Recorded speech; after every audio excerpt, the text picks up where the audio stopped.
حضرت امام حسن سے آ کے وظیفہ پوچھا، اس شخص نے کہا حضور اولاد کوئی نہیں تو وظیفہ بتائے، تو آپ نے فرمایا استغفار پڑھا کر کیا کر۔ اس نے کہا ٹھیک ہے، تو حضور پھر میں دوبارہ کہا ہوں، تو امام حسن کہنے لگے بے اولاد ہے نا تو استغفار کا وظیفہ بتایا نا؟ کہا ہاں۔ فرمانے لگے اس وقت آنا جب اللہ تجھے 10 بیٹے عطا کرے گا۔ کتنے؟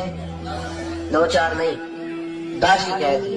تو حضرت امیر معاویہ رضی اللہ عنہ دیکھا، کہنے لگے حسن اتنا بڑا دعویٰ؟ آپ فرمانے لگے میں نے کہہ دیا نا تو اللہ فضل کرے گا، ہاں ہاں اللہ خیر کرے گا، خیر ہو جائے گا۔ وہ شخص کئی سالوں کے بعد آیا، کئی سالوں کے بعد، تو حضرت امیر معاویہ کو بھی ساتھ لایا، کہنے لگا حضور اللہ کے فضل سے اللہ نے 10 بیٹے عطا فرمائے، پورے 10 ہی اللہ نے دیے۔